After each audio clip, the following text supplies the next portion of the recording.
치유 중에서 제8강 아버지 상처로 인하여 나타나는 현상들이 여러 가지가 있는데요. 그 중에 우리가 보통 말하는 성인 아이, 그러니까 우리가 위로받지 못하고 자라는 과거 내재아라 그랬죠. 그러니까 요즘 우리 보통 내적 치유를 하시는 분들은 이것을 내 안에 있는 뭐 또 다른 나, 어린 시절의 나, 울고 있는 내가 있다, 이렇게 이제 표현을 하기도 하죠. 근데 이런 그 성인아이 특징이, 자 보세요. 낮은 자존감, 상호 의존성, 그리고 공격적 행동, 자기애성 성격 장애, 이랬습니다. 지난 시간에 여기까지 한 것 같은데요. 자기애성 성격 장애를 잠시 다시 훑어보면요, 무조건적인 사랑을 받지 못하는 데서 오는 낮은 자존감이다. 그러니까 성장 과정에 있는 우리의 자녀들은 부모님들이 무조건적으로 사랑을 베풀어야 됩니다. 여기에 결핍에 의해서 이 자기애성 성격장애, 누가 나를 사랑해줘야 된다, 사랑해주지 않는다, 이 말이죠. 그러니까 이 사람은 이렇게 성장을 하게 되면 타인과의 관계에서 실망과 좌절을 경험을 하게 된다는 거죠. 그리고 항상 일평생 완벽한 사랑의 대상을 찾아서 헤매지만 만족감이 또 없다, 상대적으로. 그래서 중독에 빠지게 되죠. 중독은 우리가 이제 정신의학에서는 중독의 기준을 의존은 하느냐 하지 않느냐, 이것을 본다고 그랬죠. 그래서 어떤 마음에 항상 그 어느 한 부분에 빈 공간이 있는 듯한 이 부분을 채우기 위해서 이렇게 그 몸부림을 치는 것이다. 어떻게 하면 채워지게 되냐. 근데 이게 채워지지 않는다는 데 이제 문제가 있다는 거죠. 그래서 어떤 물건이나 돈으로 자신의 존재 가치를 보상받으려 한다. 그러니까 필요 이상의 선물 공세를 펴거나 또 필요 이상의 또 어떻게 뭐 돈을 기부를 한다거나, 이건 안 됩니다. 우리가 기부하는 것을 누가 뭐라 하겠습니까? 더군다나 민주주의 국가에서 한국처럼 잘 사는 나라에서 기부를 뭐라 할 사람 아무도 없습니다.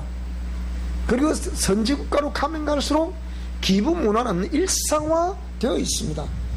근데 우리 한국 같은 그런 뭐 선진국이면서도 제가 볼 때는 그런 기부 문화는 많이 이렇게 보편화되어 있지 않은 것 같아요. 특히나 우리 보수 계열 쪽에서는 이 기부 문화가 굉장히 인색합니다. 오히려 진보 쪽에는 이런 게 더 강하죠. 미얀마 선교를 가보니까 미얀마에서는 지금 전 세계적으로는 최고 기부를 많이 한 나라가 어느 나라일까요? 좀 말씀드렸잖아요. 미얀마랍니다. 미얀마. 우리가 사는 미국이에요. 아니라는 거죠.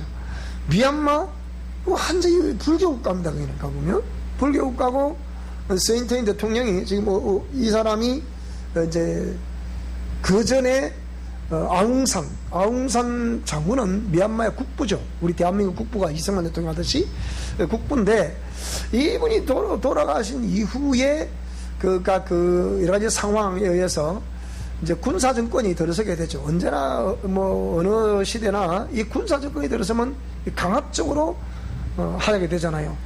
근데 이 군인들이 그렇게 해가지고서 어떤 민정 이양을 해야 되는데, 이 군사 정권이 들어서 버리면 이게 완전히 독재가 나오죠. 그래서 미얀마가 계속 그렇게 해서 독재가 나오다가 아웅산 장군의 딸인 아웅산 수지, 우리 노벨 평화상 받았던 아웅산 수지 말이에요.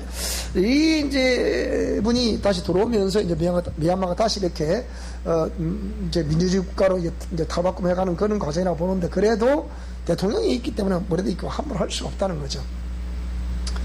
자, 그래서 이런 미얀마가 어떤 그렇게 가난한 나라가, 그런 나라들이 공통적으로 우리 불교 국가들이 가보면요, 실제 그 자원이 없어서 가난한 게 아니에요. 자원이 없어서 가난한 것이 아니고, 자원은 무궁무진한데 이 자원을 개발할수록 머리가 안 된다는 거예요. 이 놀라운 거죠, 이게.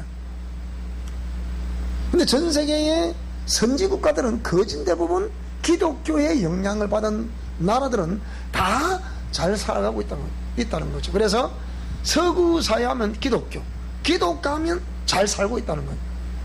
그런 반면에 이 기독교가 어떤 기독교냐, 그 얘기죠. 우리가 다음 달이나 그다음 이렇게 책이 나오면 거기는 그런 내용들도 포함되고 있어요. 왜 우리 기독교가 이렇게 외부로부터 욕을 들어먹어야 되느냐, 그게 이런 여러 가지 역사적으로 보면 이런 이유들 때문에 침략하는 기독교, 이런 개념이 그 속에 있어서 그래요.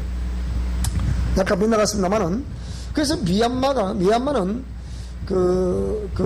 세다곤이라는 우리 보셨죠, 그죠? 이 황금 사회랑이 있죠. 전 세계 현존하는 불교 지도자 8명, 그러니까 10명 중에서 7명이 이제 미얀마에 있고요. 그런 나라인데, 우리 한국의 수많은 스님들도 미얀마를 이렇게 성지순례 간 사람들이 굉장히 많아요. 세다곤 거기에 가보려고. 그게 갈 일은 없죠. 근데 완전히 가고 입구를 보면 완전 동물처럼 이렇게 나왔습니다. 입구를 보면. 지나가면서 이렇게 봤는데. 그 중심을 해서 동서남북 해가지고 40km가 세다곤 절에 이제 소유 3,000톤의 금을 이렇게 발라놨다. 그래서 황금산이에요. 어마어마하죠. 지금 전 세계 가장 많은 보석이 그 안에 있지 않나 이렇게 한다고 그래요. 근데 그게 미얀마는 국교가 불교이기 때문에 한번 태어나면 무조건 일주일 안에 등록을 해야 돼. 가서 등록을 해야 되는데, 등록을 하게 되면 한 달에 한 번씩은 꼭, 또 일주일에 한 번씩 꼭 거기다 가서 성지 순례를 또 해야 돼요. 순례를 하는데 그냥 가냐, 무얼 가도 또 기부를 또 해야 돼요. 이런 식으로. 그래서 미얀마의 이런 새벽을 보게 되면, 한낮은 더우니까요, 이런 새벽에 보면 꼭 우리 옛날 김수로가 꼭 직접 댄서를 해가지고 이렇게 해가지고 저렇게 같은 행동을 하듯이 이렇게 큰 거리를 이렇게 딱 이래가 줄을 쭉 시작합니다. 이렇게 스님들이 이만한 쭉통을 차고 딱 차고 이렇게 동자성부터 제가 조그만 애부터 여기까지 해가지고 이렇게 쫙 이렇게 해가지고 줄을 쫙 이렇게 갑니다. 이렇게. 그러면 가정들마다 또 내지는 어떤 그런 건물들마다 나와서 그들이 이제 또 이게 둥둥 치고 가면 전부 나와가지고 그 축통에다가 시주를 해, 시주. 그래서 세계 최고 기부를 많이 한 나라가 미얀마랍니다. 근데 실제는 그들이 왜 동자성어라는 시주를 시키느냐? 배가 고프니까. 우리 같으면 배가 고파서 사실 이제 구걸하는 행위죠. 어찌 보면. 근데 그들은 뭐라고요? 기부라고 한다. 근데 그들에게 스님은 뭐냐? 절대자죠. 그러니까 이 스님을 잘 섬기면 네가 복을 받게 될 것이다. 이러는 거예요. 그래 우리가 성교를 갔더니 목사님이 그러는 거예요. 다 이래 있습니다. 그러니까 네가 성에서 왔으면 나를 섬겨라. 그 얘기가 와서 아주 웃긴 사람들이에요. 당신 한국에서 왔지 않냐? 그렇지. 나를 섬겨라. 섬기면 네가 복을 받는다. 이런 거야. 그러니까 이 사람들은 손님 접대하는 걸 잘 할 줄은 몰라. 그러니까 왜 그래요? 네가 나를 섬겨야 네가 복을 받는다 생각합니다. 그래서 이런 이제 그러니까 물건이나 돈으로 자신의 존재 가치를 보상받으라는 것이 자기의 성격장애다. 유명인 또는 특이한 행동으로 타인의 이목을 바꾸고 하는 것도 마찬가지고요. 항상 완벽한 사랑의 대상을 찾기 때문에 그러니까 이 사람은 항상 독보적이죠. 독보적인 어떤 고집을 가지고 있어요. 아집이죠, 아집. 그러니까 왜? 이런 남편, 이런 아내를 만나면 머리 꽤나 아픕니다. 왜 그렇습니까? 무조건 나를 섬겨달라. 좀 나를 섬겨보라. 나를 섬겨달라. 그죠?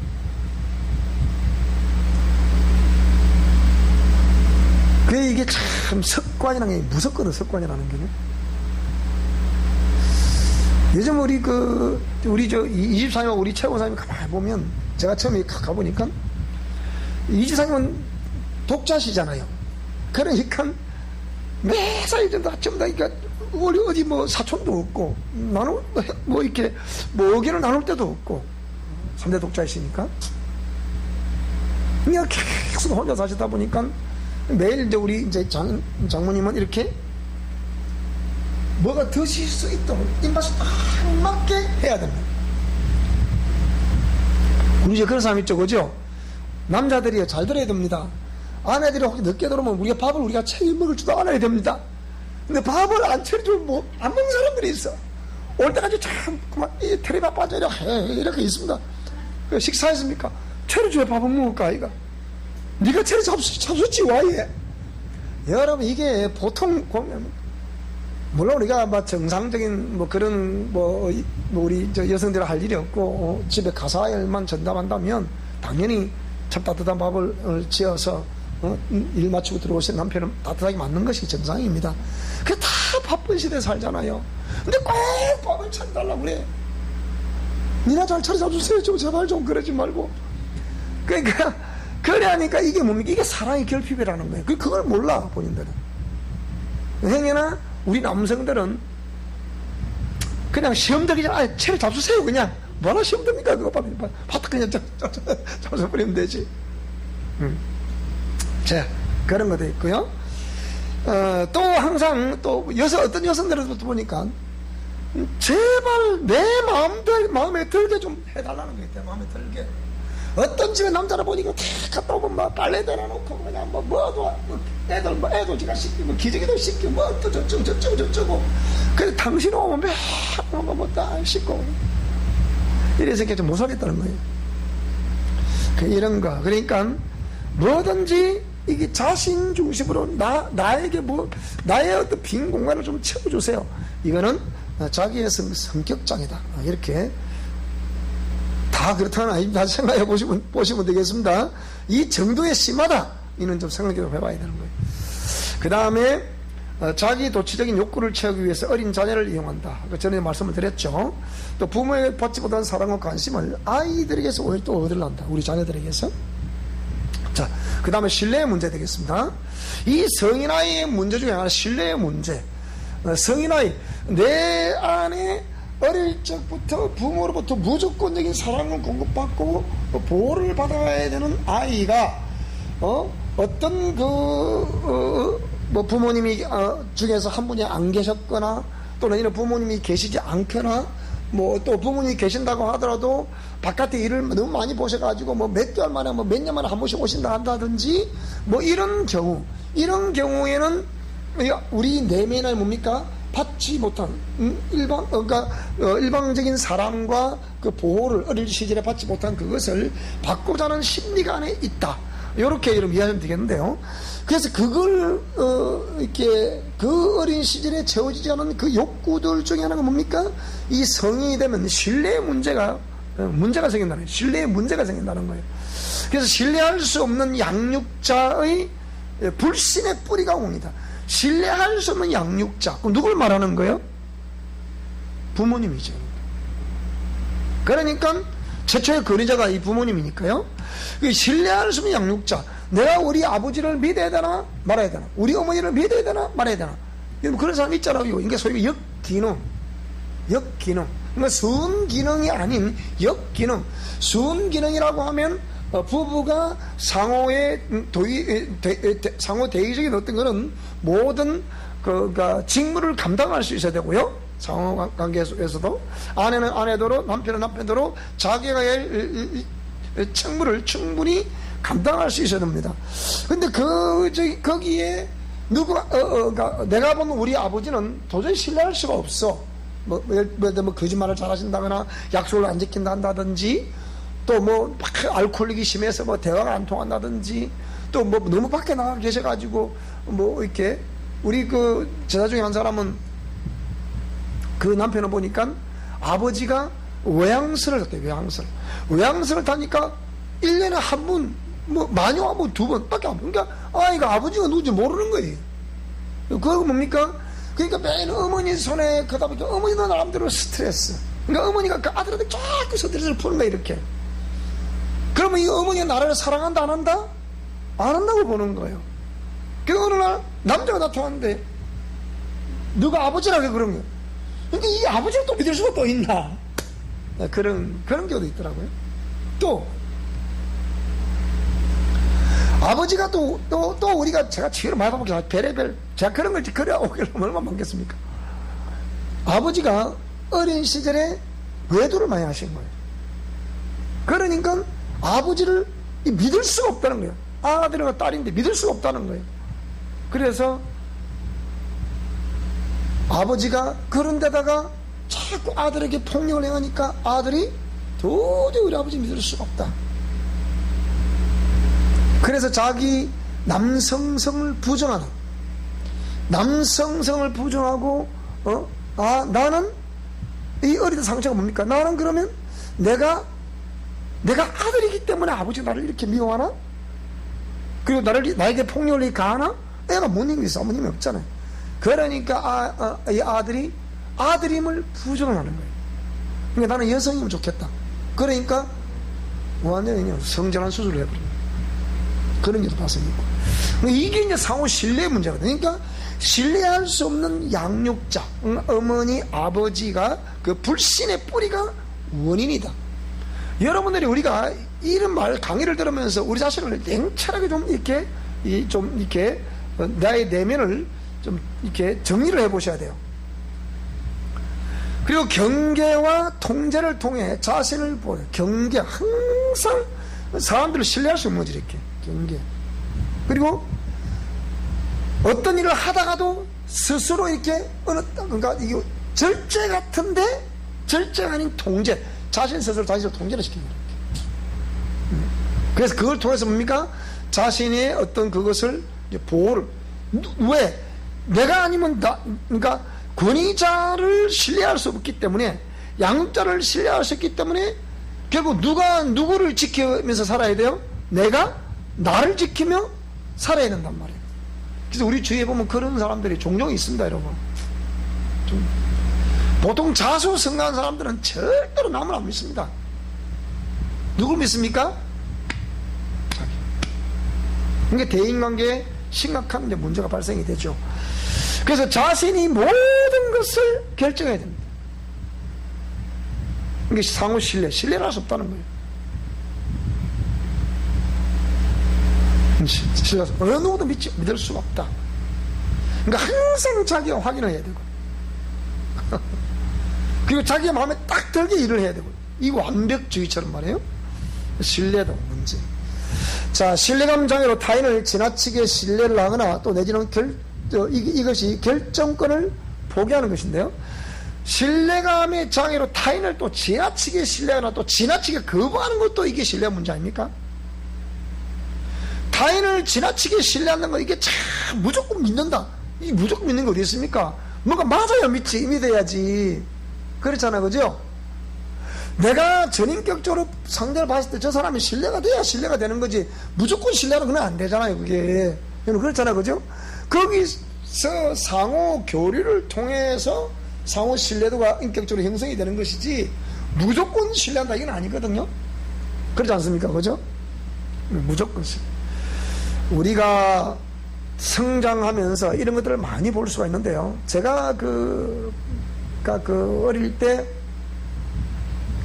아버지가 매일 가세가 기울어버리니까 매일 밖에 이렇게 이제 목수일을 하셔 놓으니까 우리 지금 제가 뭐 공무원 하시지 뭐 그 당시에 이걸 해가지고는 자식들을 먹여 살릴 수가 없겠더래요. 지금은 공무원이 얼마나 좋습니까? 근데 그 시절에 공무원은 가난뱅이, 머리는 좋지만 가난뱅이들은 공무원이에요. 그러니까 물물 교환하듯이 되니까 예를 들면 부지런히 일만 하면 다 먹고 살잖아요. 농통 맞으면 먹고 사는 지장 없으니까. 그런데 이게 이제 막 국가 경제개발 1차, 2차, 3차 막 지나가면서 우리 어린 시절 그렇잖아요. 그러면서 뭡니까? 완전 세상 이 문화 자체가 바뀌고 그냥 이제 산업 구조 자체가 바뀌니까 돈을 벌지 않으면 안 되는 시대가 이제 온 거예요. 그리고 땅 부자는 가난뱅이요. 왜? 돈이 없으니까. 그 땅 거 팔아보면 얼마 돼요? 얼마 안 되거든, 또. 그 제가 만약에 지금 우리가 그저께 우리 비 많이 왔을 때, 낭 때 우리 4천만 쪽으로 방수로 거기 가면서 자, 그걸 보면서 우리 땅이 저기 됐었고, 저기 되고, 저기 됐어. 그거 뭐예요? 지금쯤 됐으면 우리는 벼락부자 됐겠지. 지금. 그래서 옛날 운강대 교수가 그렇게 얘기를 하더라고요. 그 당시에 우리 집 머슴이 넷이 있었는데요. 제가 한 3살 무렵에요. 머슴이 넷이 있었는데, 이 머슴 넷을 두고 경영할 수 있는 땅은 약, 뭡니까? 100석을 생산할 수 있는 그런 땅이라는 거예요. 100석. 그래서 100석군, 천석군, 만석군 그러잖아요. 그러니까 적어도 4명이서 경영할 수 있는 땅은 100석군. 근데 이걸 오늘날 현대사회 화폐 가치로 환산을 하면 얼마의 재산가냐? 약 100억대의 재산가야. 그러니까 제가 그걸 보면서 오늘 같았으면 내가 이 고생 안 해도 됐을 텐데. 근데 그 시절은 고생 무지하게 하는 거죠. 그러니까 그러니까 나를 붙들어 줄 수 있는, 내가 신뢰할 수 있는 그런 사람이 없냐? 우리 아버지에 대한 신뢰도 좀 떨어졌던 모양이에요. 그러니까 그 당시는. 그러니까 청년 시절에 제가 왜 허무주의에 빠져 있었느냐? 니힐리즘에 굉장히 빠져 있었죠. 왜 그런가 하면 그래서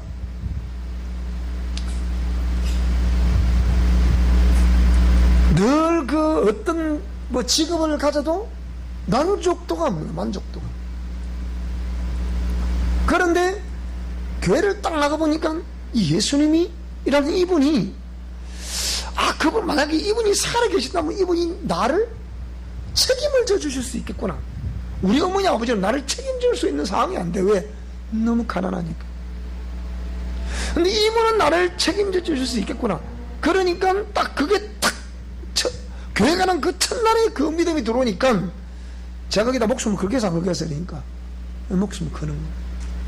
제가 그랬잖아요. 그때 맨 처음에 우리 공장에 가니까 2,700원 월급 주더라. 2,700원 2,600원인가. 그러니까 하여튼 2,600원 주면 3,000원은 아니고 그리 주더라니까요. 근데 그걸 받아오면 처음에는 처음 나갈 때는 교회를 안 나갔으니까 그래 집에 다 갖다 주죠. 다 갖다 주죠. 뭐였는지 모르겠죠. 다 갖다 줬는데, 근데 이제 제가 청년기 시절 딱 되면서 갖다 줄 리가 만무하죠. 제가 교회 나오면서부터 전부 다 하게 된 거다. 그러니까 우리 아버지가 얼마나 화를 내시는지. 저놈이 교회 가더만 미쳤다고, 저놈이. 그 교회에서 다 언급하시니까 그거 잘 살아라 이놈아. 집에 오기만 하라 이놈 무식해 그냥. 그래 막 다리 몽대는 불을 뿜어. 우리 경선 말로 뿔라 본단 말 이러시는 거를. 아이고 그런데 그러니까 채우지 않은 그것 때문에 신뢰도의 문제가 딱 깨지니까 이 하나님이 나를 이렇게 내 인생을 책임져 주실 수 있겠구나 생각해서 최선을 다하는 그것이, 나이 되는 신학을 하고 전도사가 되고 이 부교육자 생활을 하면서도 또 목회 활동을 하면서도 뭡니까? 일단 나보다 내가 섬기는 어른들의 뭡니까? 최선을 다하는 거예요. 근데 그분들이 저를 세월 지나 보니까 뭐라고요? 이용하는 거예요. 그래서 그걸 보면서 이 교회 안에도 일어나? 그런 걸 언젠가는 내가 글을 한번 써야 되겠다 생각했기 때문에 이번에 그 글을 쓴 거예요. 한 40페이지 이렇게 되겠더라고요. 보니까 1억절 하면 한 350페이지 되지 않겠나 싶은데, 근데 그걸 쫙 쓴 거예요. 왜 우리 기독교가 이래야 되는가 쫙 썼죠. 그러니까 그러면서 그것이 우리가 일반적인 어떤 그 종교의 배경 때문에 1차적으로 그렇다. 우리 김동철 목사님이 추천사 쓰라고 했더니 그걸 너무 잘 썼더라고. 내가 보니까 추천사 한번 보여드릴까요? 뭐? 오늘은 여기까지 일단 하기라고요. 이건데요.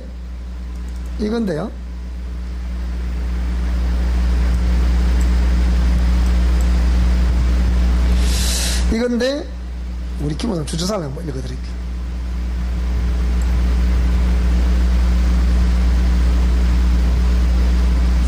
여기 있네요. 자, 영혼은 들꽃보다 더 아름다운 것이다 라는 책이 나오게 된 것을 먼저 축하합니다. 책이란 것은 그 사람의 삶과 철학이 고스란히 묻어나게 됩니다. 이 책도 마찬가지입니다. 목사님의 삶의 여정 속에서 부딪히고 깨어지면서 습득한 삶의 지혜가 담겨 있는 책입니다. 그래서 그런지 이 책의 내용을 읽어보면 깊이가 있으면서도 이해하기 쉽게 저술이 되어 있습니다. 다 읽어본 거예요. 이제 또한 공허한 이론에 머무르지 아니하고 삶의 현장에서 정말 필요한 실제적인 내용을 수록해 놓고 있습니다. 이런 책이 나올 수 있는 이유는 목사님이 지금까지 살아오면서 끊임없는 괴리의 삶을 경험한 것을 고뇌하며 수없이 질문을 하여 답을 찾아내었기에 가능한 것입니다. 제가 아는 목사님은 특히 신앙과 삶의 괴리 현상에 관심이 많았고 그 문제가 무엇인지 고민을 하며 해답을 찾아 헤매신 분이라고 할 수 있습니다. 지금 세상이 기독교를 바라보는 시각은 너무나 부정적이라서 우리 기독교를 적폐로 몰아가고 있죠. 지금 이 정부에서는. 이는 교회다워야 할 교회의 모습, 성도다워야 할 성도의 모습이 보이지 않기 때문입니다. 그러니 세상에게 욕을 듣고 무시를 당하고 배척을 당하고 있습니다. 그 이유가 무엇일까요?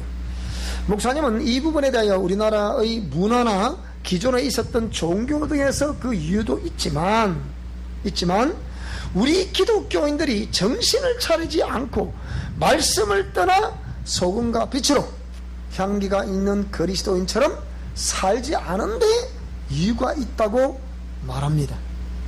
이 부분에 대해 단순히 원론적인 내용이 아니라 실제적인 이야기와 해결책을 성경적인 원리로 잘 푸르는 이 책을 추천합니다. 해서 우리 김 목사님이 추천서를 썼어요. 여러분, 누가 스승이 제자한테 추천서를 받습니까? 그러나 저는 받습니다. 왜? 그게 중요한 게 아니에요, 여러분. 누구보다 저를 정확히 아는 사람은 제가 가르쳤으니까 이분이 제가 가르치는 이분 앞에 제가 그렇게 행동을 안 하면 이분이 저를 뭘 하겠습니까? 생각해 보세요. 맞잖아요. 근데 숱한 종들이 오늘도 서울에 우리 그 교수님 부인 권사님 전화 왔더라고요. 통화를 하는데 역시 또 그 얘기예요. 주님은 오시려 가까워져 오고 있는데 우리 기독교가 왜 이런지 좀 모르겠다고, 정부가 왜 이런지 모르겠다고 좀 또 그러거든요. 그래서 이런 오늘 우리가 배운 내용, 오늘 권위자 이슈 여기에 있어서는 지금 이 내용들을 우리가 그냥 신뢰도의 문제라 이렇게 봤지만은요, 실제적으로 우리 기독교에서도 그 정확한 원리와 그 방법을 제시하고 그렇게 안내를 해야 우리 성도들이 그걸 듣고서 그대로. 그래서 그분이 묻더라고요. 홍정길 목사님 어떤 분이냐고. 홍정길 목사님이 김종호 목사님이 CC 총재하실 때 총무하신 분이잖아요. 남설 중앙교, 남설 은혜교. 거기에 그 홍정길 목사님이 그런데 지금은 어떻게 돼 있냐, 이제 그 얘기예요. 그래서 이분을 어떻게 봐야 되느냐, 손보호 교수를 어떻게 봐야 되느냐, 이런 전화가 온 거예요. 방인서 목사를 어떻게 봐야 되느냐, 박덕후 목사를 어떻게 봐야 되느냐, 이렇게 전화가 온 거예요. 그러니까 제가 그걸 쭉 설명해 줬죠. 이렇게 교회개혁 실천 연대를 쭉 설명해 줘. 기독교 교회 갱신 협의를 쫙 설명해 줘. 간단하지만 기독교 윤리 실천 운동법을 간단하게 설명해 줘. 여기에 다 직접 개입이 된다. 누굽니까? 손보호 교수입니다. 고신청에서 그렇게 잘하는 손보호 교수. 근데 뭐라고요? 완전히 아닌 거예요. 이런 거는 이제 우리가 잘 모르죠. 그래서 제가 볼 때는 우리 손보호 교수가 그렇게 했습니까만은 그 뒤에서 이용해 먹는 그 사람들이 문제죠, 사실은. 자, 그걸 떠나서 오늘 이렇게 우리가 상호 신뢰도의 문제가 왜 생기냐, 그 신뢰도가 문제가 생겨버리면서 해서 우리에게 나타나는 현상이 무엇이냐라는 것에 대해서 오늘은 간단히 살펴보았습니다. 기도하겠습니다. 하나님 아버지, 주님의 크신 은혜로 함께 주시고 역사해 주셔서 우리 모두가 하나님 보시기에 아름답고 진실하고 정직한 그런 삶을 살아내게 보도록 축복하소서. 우리 어린 시절에 권위자였던 부모님으로부터 일방적으로 우리가 받아야 될 그 관심과 사랑과 보살핌을 받지 못함으로 인해서 내재되어 있는 성인 아이, 몸은 어른이지만 인격 체계가, 그 감정 체계가 어린 아이 때의 부분들이 남아져 있어서 이것이 또 내 안에는 또 나로, 또 그래서 이것이 나의 삶을 간접적으로 또 이렇게 나타나고 있는 재정상들을 보면서 우리 모두가 하나님 보시기에 아름다운 그런 사람으로 거듭나게 여부지 없도록 성령 하나님께서 저들을 붙들어 주시옵소서. 예수님 이름으로 기도드리옵나이다. 아멘. 자, 이거 한번 찬송합시다.